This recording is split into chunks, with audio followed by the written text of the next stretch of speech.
ಈ ಒಂದು ಪ್ರತಿಭಟನೆಗೆ ಸಾಥ್ ಕೊಟ್ಟಿದ್ದು ರೈತರ ಪರವಾಗಿ ಗ್ಯಾರಂಟಿ ನ್ಯೂಸ್ ಹಳ್ಳಿಗೆ ಬಂದು ಕೆಲಸ ಮಾಡಾಕ್ತಿದ್ರೆ ಅವ್ರಿಗೆ ಮೊದಲು ಸ್ವಾಗತ ಹೇಳ್ತೀನಿ, ಧನ್ಯವಾದ ಹೇಳ್ತೀನಿ ರೈತರ ಪರವಾಗಿ ಅಂತೇಳಿ. ಈಗ ನಾವೇನು ಹೇಳ್ತೀವ್ರಿಗೆ ದರ ಹೆಚ್ಚಾಗೋದು ಕಡಿಮೆ ಆಗೋದು ಈ ದಿವಸ ಅಂತೂ ನಡೆದೈತಿ. GST ಆ ಟ್ಯಾಕ್ಸ ಈ ಟ್ಯಾಕ್ಸ ದರ ಹೆಚ್ಚಾಗಕ್ಕದಾವು.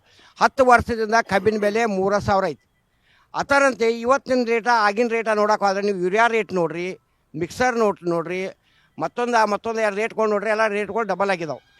ಇಲೆಕ್ಷನ್ ಇದ್ದಾಗ ಬೇರೆ ಬೇರೆ ಇರ್ತಾರೆ ರೀ. ಇಲೆಕ್ಷನ್ ಇದ್ದಾಗ ಪ್ರತಿಯೊಬ್ಬರಲ್ಲಿ ಬೇರೆ ಬೇರೆ ಇರ್ತಾರೆ ರೀ. ಯಾರು ಟೋಪಿ ಹಾಕೊಂಡು ಬರ್ತಾರೋ, ಯಾರು ಹಸಿರು ಟೈವಲ್ ಹಾಕೊಂಡು ಬರ್ತಾನೋ, ಮಣ್ಣಿನ ಮಗ ರೈತನ ಮಗ ಅಂತ ಹೇಳ್ತಿರ್ತಾರೆ. ಆದರೆ ಈಗ ರೈತರಿಗೆ ಇದು ಕಷ್ಟ ಬಂದಾಗ ಯಾರು ರೈತನ ಮಗನೂ ಬರಲಿಲ್ಲ, ಮಣ್ಣಿನ ಮಕ್ಕಳು ಬರಲಿಲ್ಲ, ಎಲ್ಲ ಪಕ್ಷದವ್ರು ಒಂದಾಗಿದ್ದಾರೆ. ನೀ ಹತ್ತಂಗೆ ಮಾಡು ನಾ ಸತ್ತಂಗೆ ಮಾಡು ಅಂತಾರು. ಮತ್ತು ತ್ಯಾಗರಾಜ ಕದಮ್ ಹೇಳಿದ ಪ್ರಕಾರ ಒಂದು ಸಣ್ಣ ಅಂಗಡಿ ಲಾಭ ಆದ್ರೆ ಮತ್ತೊಂದು ಅಂಗಡಿ ದೊಡ್ಡದು ಮಾಡ್ತಾನು. ಇವ್ರು ಫ್ಯಾಕ್ಟ್ರಿ ಮ್ಯಾಗ ಫ್ಯಾಕ್ಟ್ರಿ ಕಟ್ಟಾತಾರು.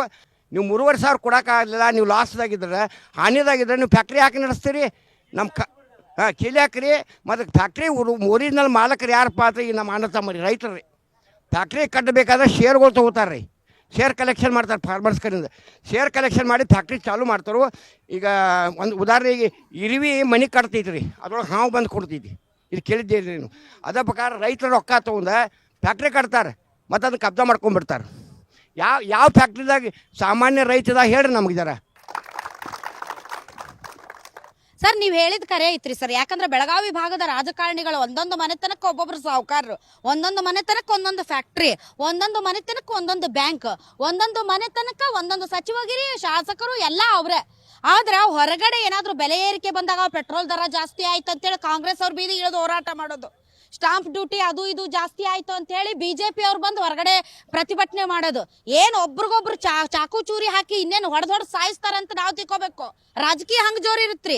ಇವತ್ತು ಕಬ್ಬು ಬೆಳೆಗಾರರಿಗೆ ಏನಾದರೂ ಒಂದಿಷ್ಟು ರೊಕ್ಕ ಜಾಸ್ತಿ ಕೊಡ್ಬೇಕಂದ್ರೆ ಎಲ್ಲರೂ ಒಟ್ಟಾಗ್ಬಿಟ್ರು, ಎಲ್ಲರೂ ಒಂದಾಗ್ಬಿಟ್ರು. ಇವತ್ತು ವಿಧಾನಸೌಧದಲ್ಲಿ ಎಲ್ಲರೂ ಒಂದೇ ತಾಯಿಯ ಮಕ್ಕಳು ಅನ್ನೋ ರೀತಿಯಲ್ಲಿ ಎಲ್ಲರೂ ಇದರ ವಿರುದ್ಧ ಹೋರಾಟ. ಇಲ್ಲ ನಮ್ಮ ಕೈಯಲ್ಲಾಗಲ್ಲ, ಇಲ್ಲ ನಮ್ಮ ಕೈಯಲ್ಲಾಗಲ್ಲ. ಇದು ನಿಜವಾದ ರಾಜಕೀಯ. ಇದನ್ನು ನಮ್ಮ ಜನ ಅರ್ಥ ಮಾಡ್ಕೋಬೇಕಂತ ಅನ್ಸುತ್ತೆ. ಆಲ್